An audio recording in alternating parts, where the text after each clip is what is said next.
Most terribly cold it was, it snowed, and was nearly quite dark, an evening, the last evening of the year. In this cold and darkness there went along the street a poor little girl, bareheaded, and with naked feet. When she left home, she had slippers on, it is true, but what was the good of that?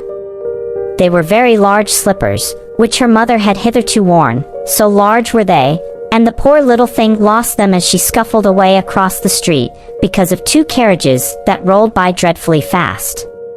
One slipper was nowhere to be found, the other had been laid hold of by an urchin, and off he ran with it. He thought it would do capitally for a cradle when he some day or other should have children himself.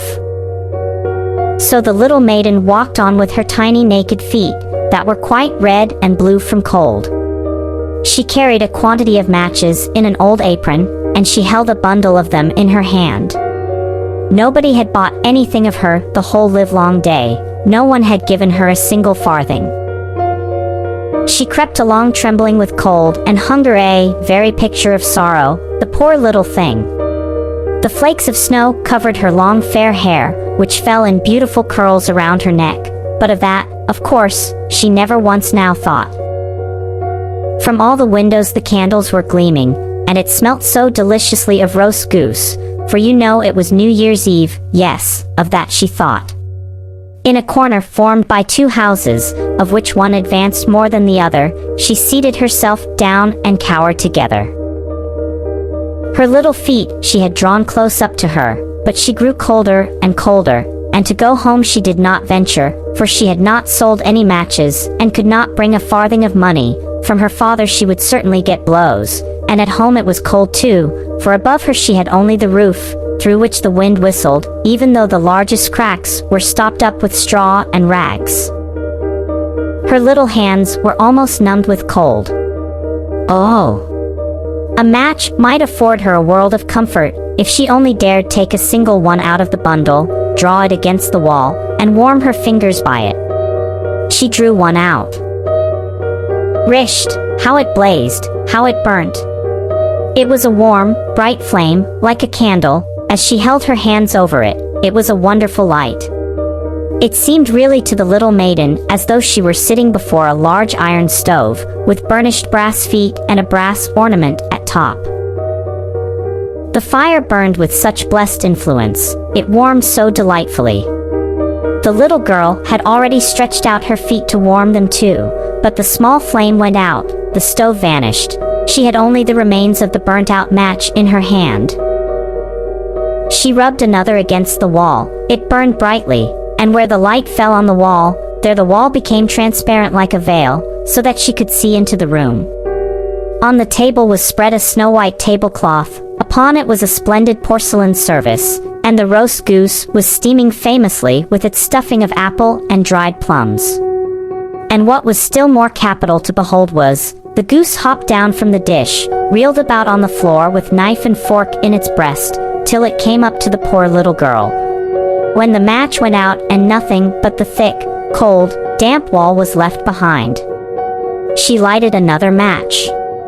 Now there she was sitting under the most magnificent Christmas tree. It was still larger and more decorated than the one which she had seen through the glass door in the rich merchant's house. Thousands of lights were burning on the green branches, and gaily colored pictures, such as she had seen in the shop windows, looked down upon her. The little maiden stretched out her hands towards them when the match went out. The lights of the Christmas tree rose higher and higher, she saw them now as stars in heaven, one fell down and formed a long trail of fire. "Someone is just dead," said the little girl, for her old grandmother, the only person who had loved her, and who was now no more, had told her, that when a star falls, a soul ascends to God.